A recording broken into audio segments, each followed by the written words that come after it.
Hello, my name is Reverend Marlon Milner, and I am a clergy person and citizen who lives in Norristown, Pennsylvania.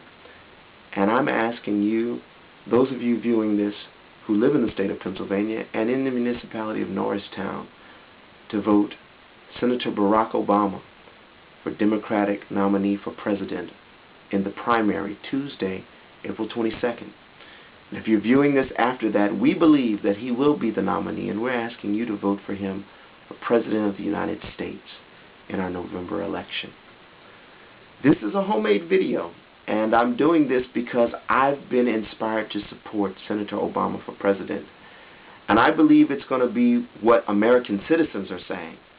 Our passion, our enthusiasm to communicate the message of hope, the politics of change, democratic renewal and transformation in our time. This is a time for change and renewal and transformation, but it takes a politics of hope, it takes the ability to bring people together, and it takes the ability to motivate people who've been locked out or disinterested in the political process. I was one such person. A little bit about me. I'm a third-generation minister. My grandfather, my late grandfather, was a Pentecostal preacher who started preaching in 1935 under a tree in Martinsville, Virginia. But he's also a man who in his 50s drove 3 hours each way to Richmond, Virginia to earn a bachelor's degree. And in the 1960s participated with clergy in Martinsville, Virginia, a city that had known racial strife and division under the weight of Jim Crow segregation. He locked and linked arms with Presbyterians and Baptists and Methodists to lead the indigenous civil rights movement in that small town. I am the son of 2 school teachers who have taught in the public schools for a combined 45 or more years.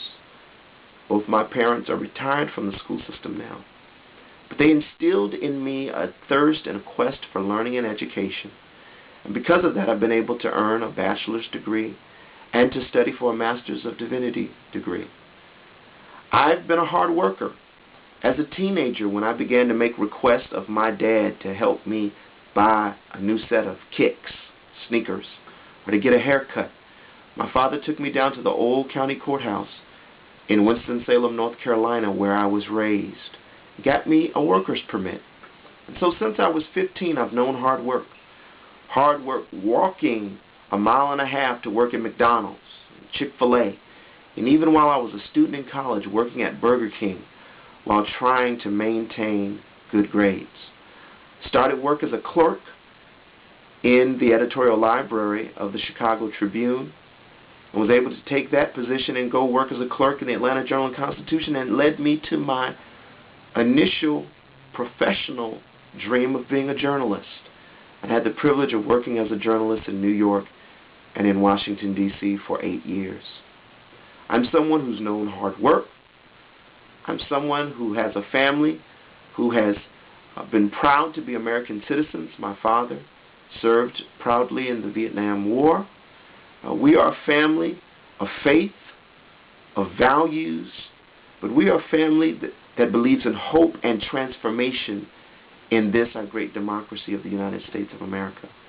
We are a family that's known job loss. I've been laid off jobs on 2 occasions.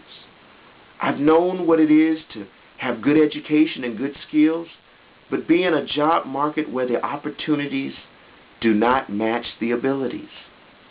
I know what it is to live in an area like Norristown, that though it's the county seat of a prominent suburb of Philadelphia, and that Montgomery County is a very wealthy and affluent county with well-educated, middle-class families and American citizens, that Norristown all too often has been the dumping ground of undocumented workers and an increased residency of the poor as they seek social services which have been based here in the county seat, even as people have abandoned what were once beautiful working-class neighborhoods. I see Norristown concerned, seeking some nostalgic return to the good old days. But the politics of hope and transformation is not about going back, but it's about the shared future we can forge together if we come together and work together.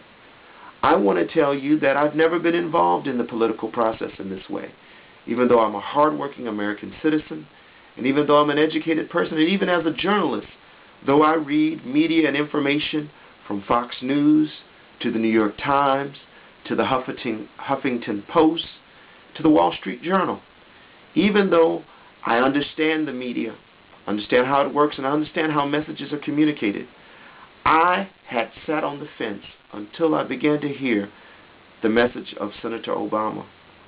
I've been encouraged to give money to his campaign. I've been encouraged to participate in attending great rallies and small forums with Senator Obama. And I've been encouraged to mobilize my fellow colleagues and citizens right here in Norristown. I want you to know that I treated Norristown as a bed and breakfast when I moved here 2 years ago. I got up to go to work in another suburb, which is several miles from Norristown, and I came home every evening to be with my wife. She and I will celebrate soon 2 years of marriage, and to be with my infant son, who was born late last year. But I began to engage in local politics here as a citizen, as a concerned resident who wanted change and wanted hope in my community. And I found the more I began to get involved locally, the more I needed to pay attention to what was going on nationally. And that has led me conclusively and definitively to support Senator Obama. One final story, because I am a preacher. I've been preaching a sermon based on 4 lepers. It's a famous story in the book of 2 Kings in the Old Testament of the Christian Bible. 4 lepers sit outside the city because they have leprosy, and they're banned from living in the community. But the community is under siege by a surrounding army. In ancient days, cities were walled for protection. But if an army is surrounding them, nothing can come in and nothing can go out. And so there was a famine. It was so bad in this city under siege that people were killing their own children. The 4 lepers, locked out of opportunity on the inside and locked out from opportunity on the outside, said, "Shall we sit here until we die?" And I want to say to Americans everywhere that that is the critical question. Will we continue to peddle in the politics of fear and vote our fears and sit here and see our democracy with such great promise have its hopes and dreams yet unfulfilled?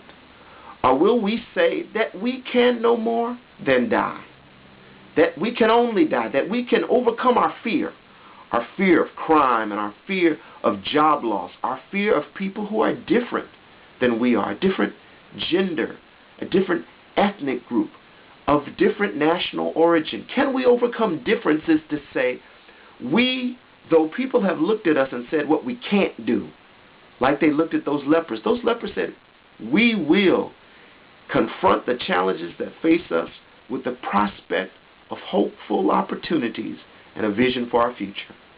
And because those lepers were willing to do that, they saved the city under siege. Many people today believe this American nation is under siege by many forces, both internal and external. Well, I believe in Senator Obama, not only because I believe he has the best policies, not only because I believe some of the most prominent and respected elected officials and policy advisors have endorsed his campaign. I do believe in him for those reasons, but I believe in him because, like those lepers, I chose to believe in myself.